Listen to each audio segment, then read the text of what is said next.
हम चाहते हैं कि जो भी विरोध हो रहा है उसका समाधान निकले। जो सवाल इन युवाओं के मन में है उस सवाल का जवाब कहीं से निकल कर आए, और आज उन सवालों का जवाब देने के लिए कोई और नहीं, ये जो पूरा खाका तैयार हुआ है, जिस टीम ने इस खाके को तैयार किया, उस टीम के बहुत महत्वपूर्ण हिस्से से आज एबीपी न्यूज़ की बातचीत होने जा रही है।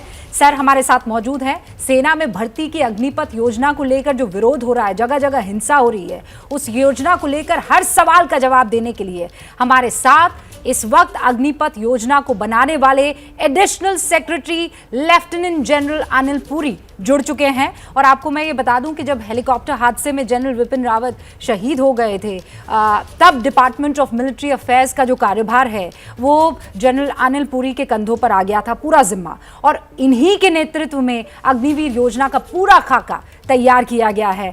Thank you so much general Puri, हमारे साथ एबीपी न्यूज़ के दर्शकों के साथ जुड़ने के लिए। कुछ बहुत ही बेसिक और महत्वपूर्ण सवाल है जिनके जवाब जब आपसे जानेंगे युवा, तो हमें उम्मीद है कि जिस रास्ते पर वो जा रहे हैं उससे रुक जाएंगे। और इसीलिए पहला महत्वपूर्ण सवाल, ये योजना अगर लाई गई तो क्या सोच कर लाई गई सर? पहली चीज जय हिंद। जय हिंद सर। देखिए, फौज के अंदर ये योजना की ज़रूरत आज से नहीं है। ये जब कारगिल का युद्ध हुआ उस टाइम कारगिल रिव्यू कमेटी ने बोला कि हमारे देश के अंदर जो सेना है, जिसका बहुत महत्वपूर्ण सहयोग है देश के बॉर्डर को शांत रखने का, और आपको मालूम है हमारे दोनों साइड में कैसे मित्र हैं हमारे, इसकी आयु कम करनी है। हमारी एवरेज एज आज 32 साल है। हमें हुक्म मिला था इसको 26 साल करने के लिए। 26 साल, 22 साल तो वैसे निकल गए। तो अब ये स्कीम सिर्फ इस मुद्दे से लाई है, इसको यूथफुल बनाया जाए। यूथफुल इसलिए सो दैट हमारे नौजवान इसमें आ सके। हमारे देश, आपको मालूम है 2030 के अंदर 50% लोग 25 साल की आयु से कम होंगे। ये जो हमारा एक इतना बड़ा डेमोग्राफिक डिविडेंड है, हमारी भारतीय सेना, इसका रिफ्लेक्शन होना चाहिए। पहली चीज इसलिए। दूसरी चीज, हमारे से पहले वाली जो पीढ़ी थी वो टेक्नोलॉजी में इतनी अडेप्ट नहीं थी, हम भी उतने अडेप्ट नहीं हैं। जो अगली पीढ़ी आएगी वो हमसे कई कदम आगे होगी। ये जो उनकी अडेप्टिंग की कैपेबिलिटी है, इसको हमें अपने काम में लेना है। ये देश की रक्षा का काम है, ये कोई नॉर्मल काम नहीं है। सो इस मुद्दे से बनाई गई थी, और ये किसी एक आदमी ने या एक औरत ने नहीं बनाई, whole of the government approach है। इसके ऊपर ये एक दिन में काम नहीं हुआ, पिछले 2 साल से काम चल रहा है। एंड जिन जिन का आपने नाम लिया वो सब इसके साथ जुड़े हुए थे, चाहे वो भूतपूर्व हमारे चीफ थे तीनों, जो प्रेजेंट चीफ है, चाहे वो गवर्नमेंट है, चाहे जो सीडीएस थे, सब जुड़े हुए थे। उन सब ने इसको ठोक पीट के काम करा है। जो हाँ, आगे और कुछ नहीं तो मैं आगे बोल रही हूँ। जनरल पुरी, आपने ये कहा कि सेना को यंग बनाना है, एक यंग ब्लड की आवश्यकता है, जो एवरेज एज है उससे कम करना था। लेकिन क्या यही योजना है जो फायदेमंद साबित हो सकती है? और अगर हाँ तो कैसे? अगर आप उसकी निटिग्रिटी समझा पाए तो। ओके, हाँ जी। देखिए, पहली चीज मैंने आपको बताया 32 साल से हम 26 साल लाना चाहते हैं। हमने शुरुआत करी कि 17.5 साल से 21 साल की ये एज होनी चाहिए जिनको हम अंदर इसमें भर्ती करेंगे। बट युवाओं की पीड़ा को समझा गया और परसों इसकी उम्र 21 साल से 23 साल करी गई। क्यों? बिकॉज देश युवा के साथ जुड़ा हुआ है। ये युवा भविष्य है हमारे देश का, सेना का उससे ज्यादा भविष्य है, और हमारा जोड़ युवा के साथ कहीं ज्यादा लगा हुआ है। जैसे अम्बिलिकल कॉर्ड एक अपने माँ और बेटे के साथ होती है। कमिंग टू ये हमने क्यों करा और इससे हमारे को फायदे क्या होंगे? पहली चीज, ये उम्र बदली करी गई। अभी देखिए, ये जो 25% लोग हमारे साथ रहेंगे वो तो हम उनके साथ पूरी उनकी ट्रेनिंग कर लेंगे, सब कुछ उनका हो जाएगा। बट जो 75% लोग जिसकी वजह से लोग आज बाहर हैं, उनका क्या होगा? ये सबसे बड़ा मुद्दा खड़ा हुआ है। देखिए, पहली चीज, वो देश की ताकत है। ये लोग हमारे साथ स्किल्स लेके जा रहे हैं। इनको क्या क्या मिल रहा है? पहले बात करते हैं स्किल मतलब डिसिप्लिन। पूरे देश में कोई ऐसी संस्था नहीं है जो डिसिप्लिन भर के ऐसा भर देती, मतलब ऐसा अंदर डाल देती है कि अगर वो भूतपूर्व सैनिक हो या वो अग्निवीर होगा, वो अलग दिखेगा। उसका रिज्यूमे यूनिक होगा, उसको लेने वाले लोग बहुत होंगे। इन लोगों को अपने, ये जो युवा हैं उनको अपने ऊपर इतनी हौसला अफजाई नहीं है कि उनका जो रिज्यूमे हमारे से निकलने के बाद होगा वो कितना भिन्न होगा, कितना महत्वपूर्ण रहेगा। वो क्यों? नंबर एक, डिसिप्लिन। डिसिप्लिन कोई एकेडमी, कोई कोचिंग संस्था नहीं सिखा सकती। दूसरा, जो 10वीं क्लास वाले लोग आएंगे हमारे पास, हम उनको 12वीं क्लास का सर्टिफिकेट देंगे। कैसे देंगे? ये मिनिस्ट्री ऑफ हायर एजुकेशन तय कर रही है, मिनिस्ट्री ऑफ प्राइमरी एजुकेशन तय कर रही है, उसका प्रावधान बना दिया गया है। ये आखिर युवा है कौन? इनकी उम्र 17.5 साल एक एंड पे और दूसरे साल पे 21/23 साल।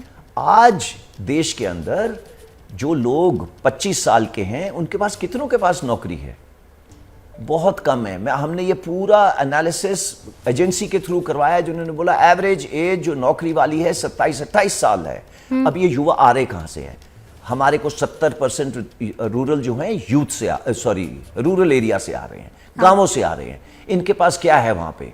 इनके पास एक खेती बाड़ी करने का खेत है, इनके पास या कोई छोटा मोटा व्यवसाय है, नहीं तो वो दौड़ लगा रहे हैं सिटीज की तरफ, उनके आकर्षण की वजह से। हम उसको वहां से ले रहे हैं बिकॉज उसने कठिन जीवन काटा है और वही हमें जरूरत है, बिकॉज हम उसको और ट्रेनिंग देंगे इसके बाद। जब ये हमारे पास ट्रेनिंग कर लेगा, इसके पास तकरीबन 12 लाख रुपए अलग होंगे। अब 12 लाख रुपए लेके जाएगा, चाहे वो नया ट्रैक्टर ले, चाहे वो नई कोई योजना बनाए अपनी खेती बाड़ी को इंप्रूव करने की, चाहे वो अपनी बहन की ध्यान रखे, चाहे वो अपने माँ बाप का ध्यान रखे, चाहे वो अपने ऊपर ये पैसे लगाए हायर एजुकेशन के लिए, उसके पास ये सब कुछ है। इसके अलावा 12 लाख के साथ अगर वो एंटरप्रेन्योर बनना चाहे तो 2 योजना लगाएंगे। एक बैंक लोन की, उसके काम चल रहा है और 5-6 दिन में ये आ जाएगी। बैंक लोन कैसे मिलेगा इनको, उनको कितना मिलेगा, एंड उसकी जो क्रेडिट रेटिंग होगी उसके हिसाब से उसका लोन इंक्रीज करा जाएगा। तो उससे ट्रेनिंग दी जाएगी। आफ्टर वो हमारे साथ 4 साल खत्म कर लेगा कि वो एंटरप्रेन्योर बन सकता है। तो ये हो गई शिक्षा और पैसे की बात। नाउ कमिंग टू हमारे पास और जॉब्स क्या है। आज देखिए, सुबह 2 दिन पहले ये बोला गया था कि सीएपीएफ के अंदर इनको प्रेफरेंस दी जाएगी जो अग्निवीर बाहर निकलेंगे। क्यों? देखिए, हमारे साथ उन्होंने 6 महीने तो ट्रेनिंग करी, उसके बाद 4 साल हमारे साथ काम करा। तो सीएपीएफ जानती हैं ये 25 से 27 साल का युवक उनके लिए महत्वपूर्ण रहेगा। वो एक इथोस लेके आ रहा है मिलिट्री डिसिप्लिन का, एंड वो उनको तुरंत अपने पास रख रहे हैं। ये 2 दिन पहले की बात थी। आज क्या हुआ? उसके लिए 10% आरक्षण करा गया। ये आरक्षण सिर्फ अग्निवीर के लिए, ये आरक्षण भूतपूर्व सैनिक के लिए या उसके लिए नहीं है। ये एक्सक्लूसिव क्लास है सिर्फ अग्निवीर के लिए। एंड मैं आपको बताना चाहूंगा, हर एक साल 25 से 30 हजार भर्ती होते हैं लोग सीएपीएफ में, अलग अलग किस्म के, बीएसएफ, सीआरपीएफ, एटसेट्रा एटसेट्रा। तो उसके लिए आरक्षण करा है। अब उसके साथ साथ देखिए, 3 घंटे पहले ये भी खबर आई है कि उसके अंदर भी एज रिलैक्सेशन दे दी है, सो दैट ये अग्निवीर जो हमारे पास 21 साल की बजाय 23 साल में आ रहे हैं, 4 साल की नौकरी करेंगे तो ये 27 साल के हो जाएंगे, उनको भी रिलैक्स कर दिया गया है। अभी देखिए, ये आज सुबह हुआ है। आई एम श्योर अगले चंद दिनों के अंदर बाकी state governments, because ministry of home affairs एक फाउंटेन हेड है, एक फाउंडेशन है इन सब चीजों का, वो इसका प्रावधान करेंगे। ये हो गई अगर उन्हें दिलचस्पी है गवर्नमेंट जॉब करने की। Now coming to the private industry. See, private industry को क्या चाहिए? उसको एक पहली चीज, उसकी सबसे बड़ी चीज है कि भाई वो डिसिप्लिन होना चाहिए। वो हम उसको बना के दे रहे हैं। इतना डिसिप्लिन उसको कोई नहीं दे सकता। नेक्स्ट उसको चाहिए स्किल, और उसको चाहिए एक सर्टिफिकेट। हाँ जी, आपने जो ये बातें, उसको एक सर्टिफिकेट चाहिए सो दैट उसके पास, आप ये कह रहे हैं कि 12वीं का उनको एक सर्टिफिकेट मिलेगा। हाँ जी, हाँ जी, आप ये कह रहे हैं कि उनको डिसिप्लिन मिलेगा, लेकिन बहुत डिप्लोमा भी मिलेगा, डिप्लोमा भी मिलेगा। लेकिन बहुत से ऐसे पूर्व सैनिक हैं जो 2-3 सवाल, और मैं क्विकली उन सवालों को आपके सामने रखना चाहूंगी सर, मैं ये वक्त जाया नहीं करना चाहती हूँ, बड़ा इंपॉर्टेंट है। पहला सवाल ये है कि जब आप इनको ट्रेन कर लेंगे, इनके पास पैसा भले ही आ गया लेकिन नौकरी नहीं हुई, आप कह रहे हैं एंटरप्रेन्योर बन जाए, बहन का ख्याल रख सकते हैं, खेती बाड़ी में दिमाग लगा सकते हैं, मान लीजिए इन सब में उनका दिल ना लगे और अगर वो दूसरी दिशा में चला जाए, वायलेंस की तरफ, क्योंकि आप उसे बंदूक चलाना भी आता है और अभी भी आप हालात ऐसे देख रहे हैं, ये डर पूर्व सैनिकों को भी सता रहा है, इसके लिए आपके पास क्या जवाब है? बेरोजगार, वो भी ट्रेंड। देखिए, ये ना नहीं नहीं, एक मिनट, आपका मतलब कहने का है कि आज पता है कितने सैनिक हैं भूतपूर्व? 32 lakh people are available to do exactly जो आप बोल रहे हैं। कोई कर रहा है? उसने देश सेवा करी है, चाहे वो कुछ भी चले जाए। जब रात को हम उसको हिलाते हैं ना, तो जय हिंद पहले बोलता है, बाद में पूछता है भाई कौन है।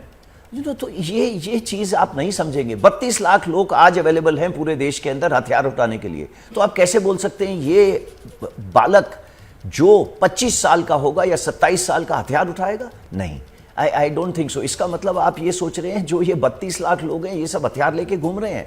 32 लाख लोग हैं एज ऑन टुडे। हर एक साल 1 लाख जवान ट्रेंड बाहर जा रहा है। अब आप बोलेंगे उनकी उम्र है 35 साल। 35 साल उम्र है और उनमें से कितनों ने हथियार उठाया? 0।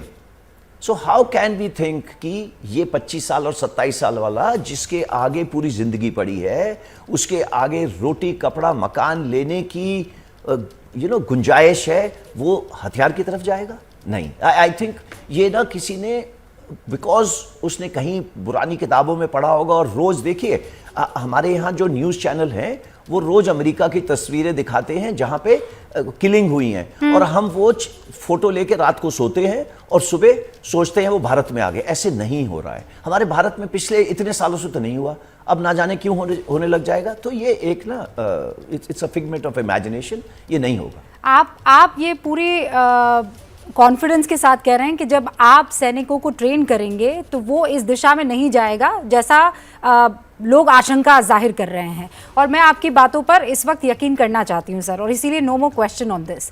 लेकिन अगला सवाल ये जहन में आता है कि कोई भी सैनिक जो है वो नाम नमक और निशान ये महत्वपूर्ण होते हैं सर। मेरी जुबान से वो छोटे लगेंगे, आपने तो उसे जिया है, लेकिन ये जो 4 साल है वो बहुत कम होते हैं वो जज्बा पैदा करने के लिए। और ये जब मैं कह रही हूँ तो एक पूर्व सैनिक की लिखी कुछ बातों से निकाल कर पूछ रही हूँ, क्या ये 4 साल कम नहीं है?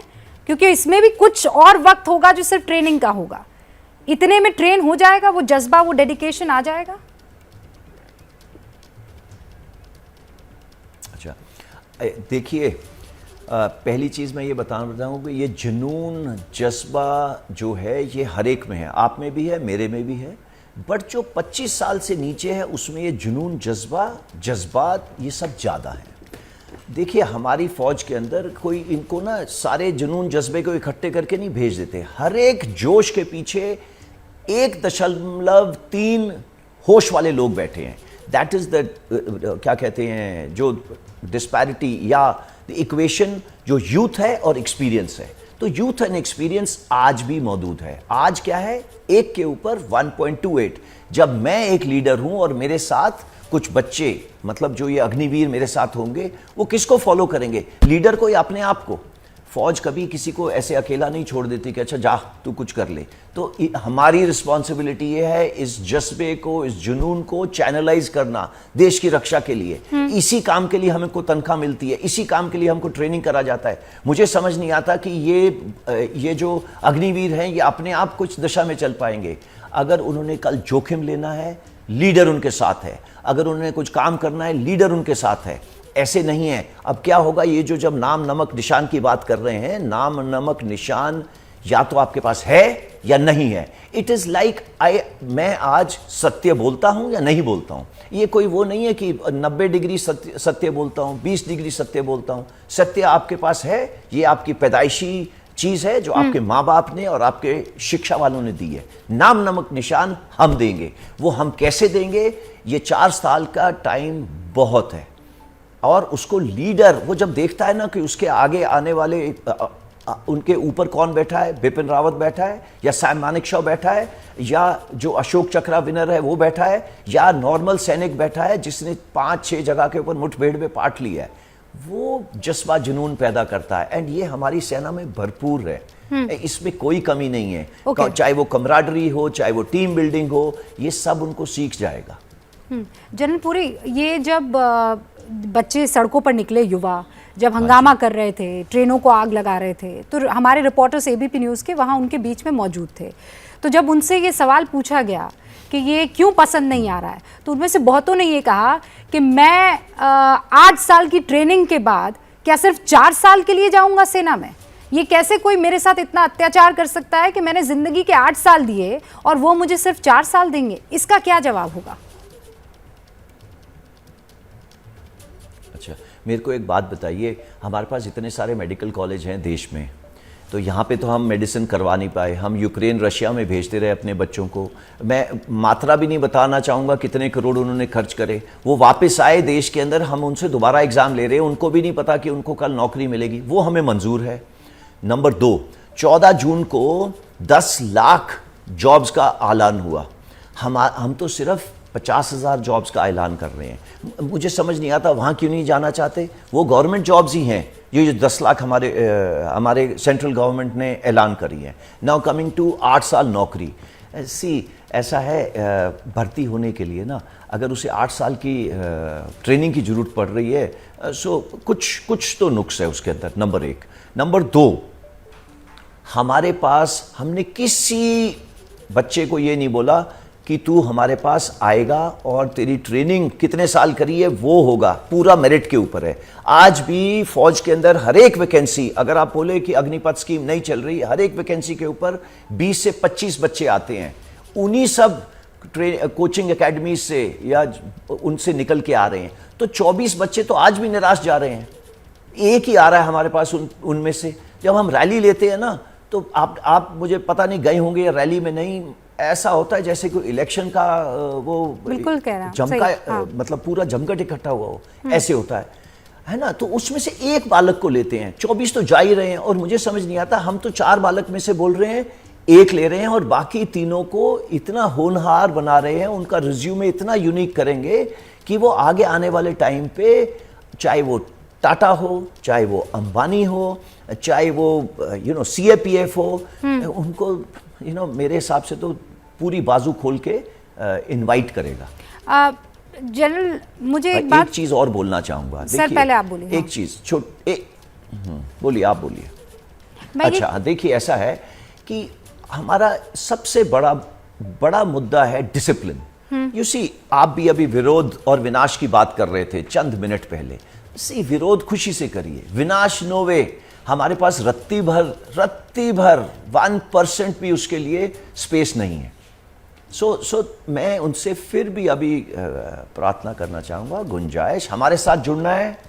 फॉरगेट अबाउट विनाश, हमारे साथ जुड़ना है। फॉर हेवन सेक जाके अपनी फिजिकल ट्रेनिंग शुरू करिए, अपने सर्टिफिकेट डिजी लॉकर में या जहाँ पे भी रखें, निकालना शुरू करिए। बिकॉज और 2 दिन के अंदर तो ये काउंटर खुलने वाले हैं, उनको इनरोलमेंट करने की ज़रूरत है। सो एंड फिजिकल ऐसे करके नहीं हो जाता। 2 साल हम सब ने देखा है, हम कोविड के थ्रू गए हैं, हमारी फिजिकल हालत, हमारी मेडिकल हालत सबकी ऊपर नीचे हुई है, क्योंकि हमने बहुत समय घरों में निकाला है। मैं उनसे फिर से अपील करूँगा कि प्लीज़ बाहर जाओ, अपना खेतों के अंदर दौड़ो, रेलवे ट्रैक के साथ में दौड़ो। हम सब दौड़ के यहाँ तक पहुँचे हैं, टेबलों पे बैठ के नहीं पहुँचे, और कम से कम पत्थर भेज के तो बिल्कुल नहीं पहुँच सकते। आजकल के ज़माने में जब AI आर्टिफिशियल इंटेलिजेंस आ गई है, मेरा एक आधार कार्ड है, आपकी फ़ोटो आधार कार्ड के साथ 2 मिनट में जुड़ेगी, 3 मिनट पर ही नहीं लगेंगे। एंड ये पूरी प्रथा जो है पुलिस वेरिफिकेशन पे चलती है। There is no other way, because discipline की बुनियाद के ऊपर ही पूरी फौज खड़ी है। तो हम इस बुनियाद की नींव पे चोट मार रहे हैं बाय डूइंग विनाश। आई एम सॉरी, विनाश नॉट एक्सेप्टेबल। तो आप इन तमाम लोगों को क्या कहना चाहते हैं, खासकर जो बोगियों में आग लगा रहे हैं, जो जगह जगह आगजनी कर रहे हैं? क्योंकि कहा जा रहा है कि ये वही लोग हैं जो कसम तो खा रहे हैं देश की रक्षा की, लेकिन सबसे ज्यादा चोट जो है वो देश की संपत्ति को पहुंचा रहे हैं। देखिए, पहली चीज़, हम बिल्कुल क्लियर हैं, ये बोगी को आग लगाएं, एक पत्थर को देखें, एक औरत की तरफ नज़र उठा के देखें, हम नहीं लेंगे, सवाल ही नहीं उठता लेंगे। नंबर 1। नंबर 2, मैं ये सारे लोग भर्ती होने वाले हैं ये कभी नहीं मानूंगा। ओके, इसमें 3 किस्म के लोग हैं। एक वो लोग जो उकसा रहे हैं, क्योंकि 2 साल से भर्ती की प्रथा बिकॉज ऑफ कोविड बंद रही है, उनको उकसा रहे हैं और ये मतलब उनकी बातों में आ रहे हैं। नंबर 2 वो लोग हैं, आप बताइए, कोचिंग एकेडमीज हमारे देश में कितनी हैं? सी दिल्ली को छोड़ दो, यहाँ पे सिर्फ आईएएस की कोचिंग एकेडमी है, पूरे देश में भरी हुई हैं कोचिंग एकेडमीज। अब उन लोगों ने इन बच्चों से पैसे वैसे लेके बैठी हुई हैं और उनको आश्वासन दे रहे हैं 1 साल 2 साल 3 साल जितनी देर का भी उन्होंने आश्वासन दिया है, आश्वासन दे रहे हैं जिनकी नींव के ऊपर चोट लगी है बिकॉज ऑफ जो भी नया सिस्टम बना है, वो लोग इनको उकसा रहे हैं। मेरा उनसे भी गुजारिश है कि आगे आने वाले टाइम में, आज तो हम 40-50 हज़ार ले रहे हैं, 5वें साल से ये भर्ती 1 लाख पे जाने वाली है। कोचिंग एकेडमीज़ को आने वाले टाइम में बहुत ज़्यादा अग्निवीर मिलेंगे जो उनके पास आएंगे। एंड देखो हमें क्या ज़रूरत है, हमें बेस्ट की ज़रूरत है। बेस्ट मुझे नहीं ज़रूरत है, देश को ज़रूरत है। देश को ज़रूरत इसलिए बिकॉज उसने जाके देश की रक्षा करनी है। So we want the best. And best कैसे आएगा? सिलेक्ट करने से। एंड ये कोई पहली बार एक्सपेरिमेंट नहीं हो रहा देश के अंदर। आप अमेरिका का पढ़ लीजिए, चीन का पढ़ लीजिए, रशिया का पढ़ लीजिए, इजराइल का पढ़ लीजिए, सब देशों में ये है मल्टीपल एंट्री सिस्टम। हम तो सिर्फ 2 एंट्री की बात कर रहे हैं, वो लोग मल्टीपल एंट्री लेते हैं, 1 साल के लिए, 2 साल के लिए, कोई 3 साल के लिए। हम तो सिर्फ सिंपल 2 ही एंट्री बोल रहे हैं। एक परमानेंट जो हमारे साथ 25% रहेंगे और जो 75। हाँ जी जनरल सूरी, तो क्या अब नौकरी नहीं है सेना में? अगर सामने वाला आना चाहता है तो वो नौकरी के लिहाज से ना आए, वो देश की रक्षा के लिहाज से आए। अब ये एक नौकरी भर नहीं है जैसा देश के युवा इससे पहले सोचा करते थे। देखिए ये जज्बा है, ये नौकरी नहीं है। अगर आप में जज्बा नहीं है तो आप जान नहीं दे सकते। दैट जज्बा हैज़ टू बी देयर। इसीलिए हमको यूथ चाहिए, जुनून, जज्बा, इसके एंड बाकी काम हम करवा लेंगे। एक कैसा भी आप आदमी भेज दीजिए हमारे पास या औरत भेज दीजिए तो टेढ़ा है, ऐसा है, वैसा है, बाल लंबे हैं, वैसे खड़े होता है, हम सबको सीधा कर लेंगे। हम उसको जो काम करना है देश के लिए वो करवा लेंगे। भाई मैं ये नहीं बोल रहा कि ये नौकरी नहीं है, नौकरी ज़रूर है, बट उससे ऊपर जज्बा है। जज्बा जरूरी है हमारे काम के लिए। इतना आसान नहीं है अपनी जान देना या अपने कोई गोली खा लेना और फिर बोलना अच्छा ठीक है मैं चंद दिनों में ठीक हो जाऊंगा। इसके लिए थोड़ी सी माइंड की डेवलपमेंट चाहिए। तो आप प्लीज़ मेरे मुंह में ये वर्ड मत डालिए कि नौकरी नहीं करेंगे, नौकरी खुशी से करें। हाँ, लेकिन जज्बे के साथ करें सर।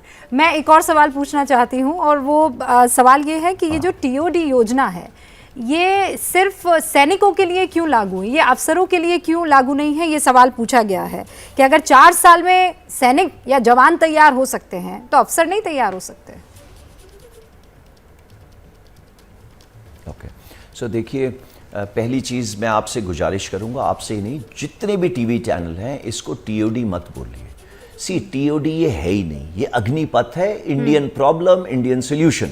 तो टीओडी का नाम हमने बिकॉज हम सारा दिन देखते रहते हैं कि अमेरिका में क्या हो रहा है। देखिए जो अमेरिका में फोर्सेस बैठी रहती हैं और अगर वो इराक में जाती हैं या अफगानिस्तान में जाती हैं तब उसको टूर ऑफ ड्यूटी माना जाता है। ये यहाँ पे हम ना टूर कर रहे हैं ना कुछ कर रहे हैं, हम अपने देश की रक्षा कर रहे हैं। So this name tour of duty आपके रैम में से डिलीट कर देना चाहिए। Okay, number 1। Number 2, coming to ये जो युवा होंगे ये मतलब हमारे साथ कैसे आगे काम करेंगे। ऑफिसर्स के लिए ये जिस दिन से हमारी इंडिपेंडेंस हुई है, आपने सुना होगा इमरजेंसी कमीशन 2 साल के लिए आए थे। ओके, चले गए। कौन है ये? सब लोग वो हैं जो यहाँ पे इस देश के डिफेंस सेक्रेटरी बने, गवर्नर बने छत्तीसगढ़ के, उन्हें सेना मेडल गैलेंट्री मिला, वो हमारे साथ 2 साल के लिए आए थे फिर चले गए। आज जो आईएएस का रिजल्ट आया है उसमें 7वां बच्चा जो है एयरफोर्स का है, जवान था। ओके, तो ऑफिसरों के लिए तो ये टूर ऑफ ड्यूटी नहीं बोला गया, उसको शॉर्ट सर्विस कमीशन बोला गया। शॉर्ट सर्विस आए फिर चले गए, वो भी ऐसे ही आए थे, उनकी ट्रेनिंग अवधि भी इतनी थी 9 महीने। ओके, और वो थी कई साल पहले।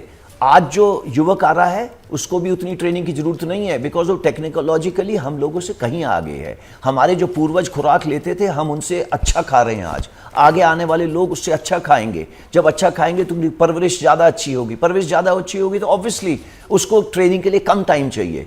उसकी जो टेक्नोलॉजिकली अडेप्ट करने की जो क्षमता है वो भी ज़्यादा है। तो ऑफिसर्स के लिए ये हमेशा चल रही थी, आ रहे थे और जा रहे थे। सिर्फ तादाद कम थी तो किसी ने शोर नहीं मचाया। एंड इसलिए ये चल रही थी। अभी भी आई एम वेरी क्लियर, ये शोर जो अग्निवीर वाले हमारे प्रोस्पेक्टिव कैंडिडेट्स हैं वो नहीं मचा रहे। ये आप जैसे या मेरे जैसे लोग जो पीछे खड़े हैं वो इन बेचारे अल्हड़ बच्चों को धक्का आगे दे रहे हैं और ये आप और मेरी बातों में आ रहे हैं। सर, आपने कहा कि 10% आरक्षण का ऐलान हो गया है, क्या ये पहले नहीं हो सकता था? इसके बारे में पहले क्यों नहीं सोचा गया? और दूसरा इसी सवाल का दूसरा हिस्सा है, क्या ये लिखित में दिया जा सकता है? जैसे 4 साल बाद बाकी जो केंद्रीय सुरक्षा बल है उनमें इनको नौकरी मिल जाएगी, लिखित में दें तो आज ये मामला खत्म हो जाए। कई ऐसे लोग हैं जो ये कह रहे हैं। अच्छा, पहली चीज़ तो आप भी मेरे को लिखित में ये दीजिए कि मैं आपको लिखित में 10% दूं और ये सब लोग गायब हो जाएंगे। ओके, ये आप, मुझे पता है अभी आप स्माइल करेंगे और ये आप मेरे को जवाब नहीं देंगे, कोई बात नहीं। But let's come to this 10% आरक्षण। देखिए, कोई मैंने नहीं दिया है ये आरक्षण, ये गवर्नमेंट ने दिया है, and none other than the home minister. So ये हो गया एंड इसकी लिखाई पढ़ाई आ जाएगी एक दिन के अंदर। ये आरक्षण सिर्फ अग्निवीर के लिए है। ओके, 4 साल के बाद नहीं, आज से 4.5 साल के बाद अब ये लोग आएंगे, ये इनके लिए जगह मुकर्रर करी गई हैं। अब आप मुझे आश्वासन दीजिए कि ये कल सब गायब हो जाएंगे, बोलिए ना। नहीं जनरल पुरी, आप ये कह रहे हैं कि 10% जो पहले था उसके बाद और 10% है, तो क्या ये कुल 20% आरक्षण हो जाएगा या नहीं? जो पहले से चल रही व्यवस्था है वही है? नहीं, एक मिनट। पहले तो अग्निवीर थे नहीं, ना अग्निपथ था, ठीक है। तो ये स्कीम लॉन्च करी गई 14 तारीख को। देखो, 14 तारीख को ये तय करा गया था कि 14 तारीख से 15 तारीख ऑनवर्ड्स इसकी एक प्लान बनाई गई थी, योजना बनाई गई थी कि पहले इंटेंशन दी जाएगी, फिर इसको एक्शन में कन्वर्ट करा जाएगा। इंटेंशन दे दी 15 तारीख को सुबह, ये इंटेंशन दे दी थी होम मिनिस्ट्री ने, गवर्नमेंट ऑफ इंडिया ने, कि हम प्रेफर करेंगे अग्निवीरों को जो अग्निपथ स्कीम से निकलेंगे हमारे साथ काम करने के लिए। ये बहुत लोगों ने आश्वासन दिया। हाउएवर विद इन 2 दिन ये दिया गया एक्शन पॉइंट कि 10%। नाउ कमिंग टू 10%, वो 10% ये 10% are connected to Agniveer, Agnipath. इसको ना हमें ज़्यादा बाल की ना खाल उठाड़ेंगे, ये मेरे हिसाब से तो question is not valid, because ये बना ही सिर्फ अग्निपथ के लिए 10%। सो नहीं सर, मैं इसलिए आपसे कह रही हूँ आना ही नहीं चाहिए आशंका। सैनिकों को लेकर 10% पहले से था, तो फिर ये जब निकलेंगे तब ये भी पूर्व ही सैनिक के बैच के साथ निकलेंगे, और इसीलिए ये क्लैरिटी जरूरी थी, and that is the reason I put for the question, ताकि ये क्लैरिटी आ जाए। आप ये कह रहे हैं कि ये जो है वो अग्निवीरों के लिए है। एब्सोल्युटली, बिल्कुल ठीक है सर। अब 4 साल के बाद नौकरी मिलेगी, इसकी क्या गारंटी है? नहीं, ये जो गारंटी है ये वो डिसिप्लिन से आएगी, ये गारंटी जो जज्बा आप उनमें पैदा करेंगे उससे आएगी। देखिए, उसके पास इतने राह होंगे। मैं पहली चीज़ मैं आपको दोबारा दोहरा रहा हूँ, 25 से 27 साल के बीच में आप जाके किसी से भी पूछ लेना, भाई आपके पास नौकरी थी क्या? हम उससे पहले कर रहे हैं। और मैं 10वीं क्लास के बच्चे को हम लोग ले रहे हैं, हम उसको 12वीं क्लास का सर्टिफिकेट दे रहे हैं। इसका मतलब उसके 2 साल तो ज़िंदगी के वैसे ही जाने थे करने के लिए। कैसे करेंगे, क्या होगा, ये नहीं कि हम एक क्लासरूम खोलेंगे और इनसे लड़ाई करवाने के अलावा क्लासरूम करेंगे, ऐसा कुछ नहीं होगा। हम उससे पूरा काम लेंगे, उससे पूरी ट्रेनिंग लेंगे। ट्रेनिंग बहुत कठिन होगी, हमारे साथ जो काम कर रहा है वो डबल कठिन होगा। He should be prepared mentally. इसीलिए जुनून, जज्बा, ट्रेनिंग, इसी बुनियाद के ऊपर उसका डिसिप्लिन आएगा, वो हम कर लेंगे। एंड बाहर निकलने के बाद जो सब युवाओं में आशंका है कि मैंने 6-7 साल जो अपना परिश्रम करा, आप मुझे अभी परमानेंट जॉब का एक हाथ में सर्टिफिकेट दिए, वो उसके पास सर्टिफिकेट नहीं है। बट आप देश के हिसाब से सोचिए, 4 साल के बाद यही युवा जब दोबारा सिलेक्शन में आएगा, आपके पास वो होनहार बच्चे आएंगे जो पहले तो वॉलंटियर होंगे, दूसरा अपने देश के साथ अपनी जान की सिग्नेचर करने के लिए तैयार होंगे। ठीक है सर, अब आखिरी 2 सवाल। पहला ये कि जो 25% आप रिटेन करेंगे उसकी क्या स्कीम होगी, उसका मापदंड, मानक क्या होने वाला है? देखिए, सिलेक्शन करने के लिए आज ऑफिसर्स जो हमारे पास हैं, शॉर्ट सर्विस कमीशन वाले, उनको भी इसी तरीके से सिलेक्ट करा जाता है, वो भी इन्हीं छोटी उम्र में आते हैं। तो ये हमें एक्सपीरियंस है सिलेक्शन कैसे करा जाए। बट इन अग्निवीरों के लिए जो 21 से 23 साल के हैं और अब 25 साल के हो जाएंगे, इनकी सिलेक्शन के लिए एक वाइस चीफ बैठे हैं जो इसकी पूरी तहकीकात, ये सिस्टम ट्रांसपेरेंट होगा, ये ऑब्जेक्टिव होगा, ये सेंट्रल होगा। इसके अंदर कोई लिखाई पढ़ाई नहीं होगी कि आप मुझे अच्छे लग रहे हैं, आपने मेरे साथ नौकरी करी है, उसने मेरे साथ सियाचिन में था या ये मेरे साथ राजस्थान में था, ये सब नहीं होगा। ये बिल्कुल ऑब्जेक्टिव होगा। इसके ऊपर काम शुरू हो चुका है। अगले 2 महीने के अंदर ये प्रॉपरली आएगा कि भैया इस बेसिस के ऊपर आपकी सिलेक्शन होगी। एंड वो सिलेक्शन क्या बेसिस होगा? आप फायरिंग ठीक करोगे, आप दौड़ भाग ठीक करोगे, आपका चाल चलन ठीक होगा, यही सिलेक्शन सिस्टम हो गए और कई और चीज़ें। बट ये ऑब्जेक्टिव होगा। इसके अंदर ये नहीं होगा कि आपने मेरे को फ़ोन करा या मैंने आपको फ़ोन करा, वो सब नहीं चल सकता। बिकॉज ये सेंट्रल होगा। इनके ऊपर नाम भी नहीं पता चलेगा कि आप अग्निवीर, अगर अग्निवीर एक्स है तो आपका नाम आ रहा है, आपका वहाँ पे नंबर लिखा जाएगा 1। तो जब सेंट्रल सिस्टम बताएगा, यही बताएगा 1, 27, 24, 110, वो रोल नंबर आएंगे और उनको बता दिया जाएगा। सर एक और सवाल है, और दूसरा सवाल आपका? हाँ, तो मैं सर 2 और सवाल जोड़ने वाली हूँ, क्योंकि आप जिस तरीके से बातें रख रहे हैं इस वक्त देश आपको सुन रहा है। कहा ये जा रहा है कि, और ये सिर्फ कहा जा रहा है, मतलब ये कोई पुख्ता तौर पर प्रूव नहीं हो पाया, लेकिन रूस भी इसी तरीके से सेना में भर्ती वहाँ पे कर रहा था। ऐसी स्कीम युवाओं में वो जज्बा और जोश नहीं पैदा कर पाई, और इसीलिए यूक्रेन में रूस की सेना को दिक्कत हो रही है। मतलब अब ये जो तिया पाचा हो रहा है, इस पर आपका क्या जवाब होगा? मेरे को एक बात बताओ, पहले तो भारत के युवा को आप रूस के युवा के साथ कंपेयर करके पहले तो उन्हें गाली खुद ही दे रहे हैं। प्लीज़ उनको मत धिक्कारिए, नंबर 1। नंबर 2, जो रूस ने ट्रेनिंग करी, उन्होंने उनको रखा एक लेवल नीचे। उन्होंने कंधा से कंधा लगा के नहीं बोला उसको, उसने बोला भाई आप 2 साल के लिए आ रहे हो और फिर चले जाना। ओके, सो इसकी कंपैरिजन मत करो। एंड रूस की आप स्टडी करना, उनकी उम्र क्या है एवरेज। ओके, हमारी एवरेज 25 साल, 50% लोग उससे नीचे होंगे। आप रूस की देखिए क्या है एवरेज एज। सो जुनून जज्बा कैप्चर करने की ज़रूरत है। उधर जुनून जज्बा है नहीं है, ऐसे वर्ड्स भी उनको आते हैं नहीं आते हैं। सो मेरे हिसाब से जो इंडियन प्रॉब्लम है, इंडियन जुनून है, इंडियन जज्बा है, इंडियन देशभक्ति है, वो कैप्चर नहीं कर सकते। और आपको एक चीज़ और मालूम होनी चाहिए, रूस वो रूस नहीं है जो 25 साल पहले था।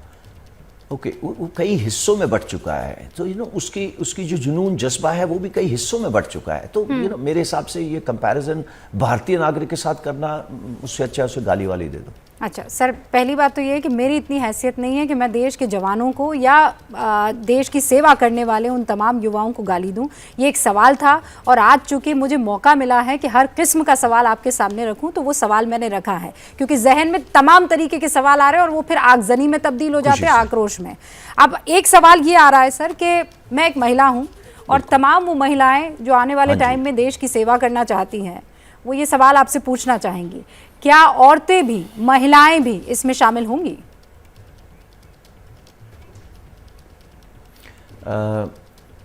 हमने अग्निपथ स्कीम के अंदर अग्निवीर औरतों को भी वेलकम करा है। देखिए, अब औरतों को अग्निवीर वेलकम करने के लिए फौज में तो शुरू हो जाएंगी, बाकी सर्विसेज भी करना चाहती हैं, बट ये एक प्रोग्रेसिवली होगा। ओके, ये ऐसे नहीं कर सकते कि आज इतने लेंगे, बिकॉज उन नंबर्स जरूर सेलेक्ट करे जाएंगे, बट किस जगह के अंदर वो काम करेंगे डिपेंडिंग ऑन देयर कैपेबिलिटी, वो तय कर रहे हैं सर्विसेज, और ये सब हो जाएगा। उन्होंने एक जगह में नहीं रखा है, उनको कम से कम 27 जगह अलग अलग किस्में, फॉर एग्जाम्पल जैसे वो टेक्निकल हो सकती हैं, वो रेडियो डिपार्टमेंट में हो सकते हैं, वो रडार डिपार्टमेंट में हो सकते हैं। इस अलग अलग किस्म की प्रावधान कर रहे हैं, बट प्रोग्रेसिव मैनर में होगा depending on the requirement, but लिया जाएगा। ओके, ऑल राइट, मैं उस पल का इंतजार करूंगी सर। ये OTA चेन्नई में आप लोगों ने एक यंग लीडर्स ट्रेनिंग विंग बनाया था सर, ताकि JCO और NCO यानी कि आम जवान की तरह भर्ती होने वाले भी ऑफिसर्स बन सके। तो क्या अग्निवीर इसके लिए भी एलिजिबल होंगे क्या? बिल्कुल होंगे। हमने उनको क्या करा था, देखिए वो पहले तो जवान थे हमारे साथ, फिर वो जेसीओ बने, फिर हमने उस ट्रेनिंग एकेडमी के भेजा। अभी अग्निवीर का क्या होगा? अग्निवीर पहले तो 4 साल के लिए अग्निवीर कहलाएगा, फिर वो मेरी तरह सिपाही कहलाएगा या लास्ट नायक, या उसके बाद वो उसी जगह जाएगा जैसे सब जगह लोग जाते हैं। कल को अग्निवीर अगर ऑफिसर बनना चाहेगा तो वो खुशी से बन सकता है, वो एग्ज़ाम देगा, पास करेगा, ऑफिसर बनेगा।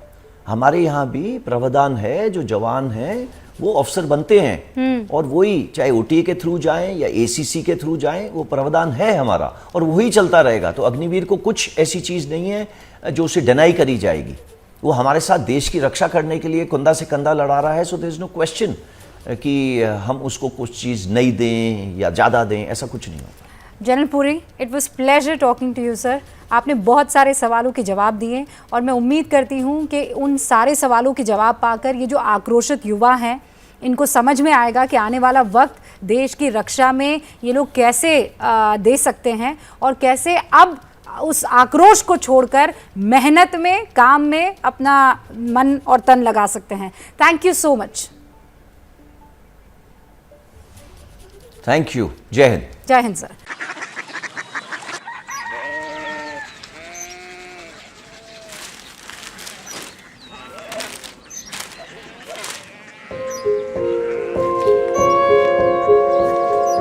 बाबा बाबा कोरिया सिटी जानी ना।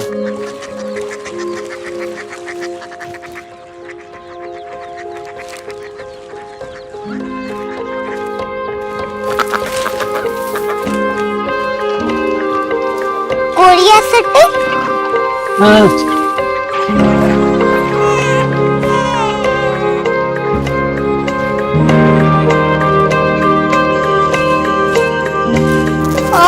कोरिया सिटी कहाँ पे है?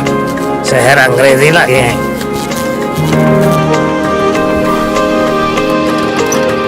कोरिया सिटी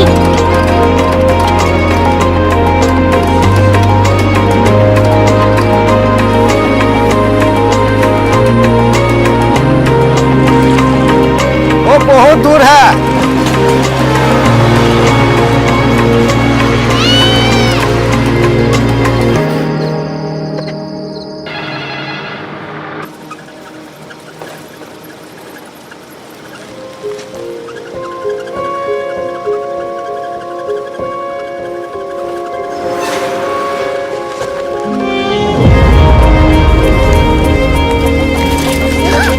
कोरिया सिटी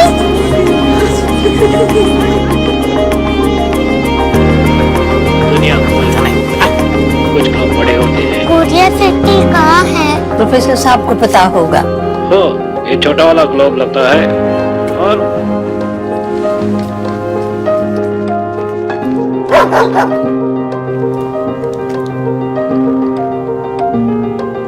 पता नहीं, मेरी बेटी से जाके मिल लो, शायद उसे मालूम हो।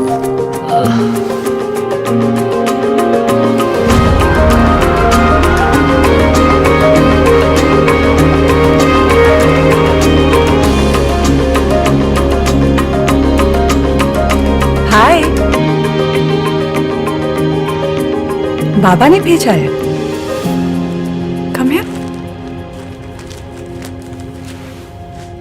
कोरिया सिटी कोरिया सिटी नहीं, क्यूरियोसिटी। वो क्या? That's what brought you here? जो तुम्हें यहाँ तक ले आया।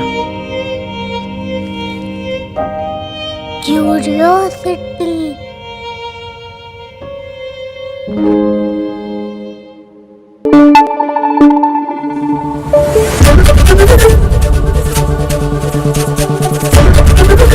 एबीपी न्यूज आपको रखे आगे।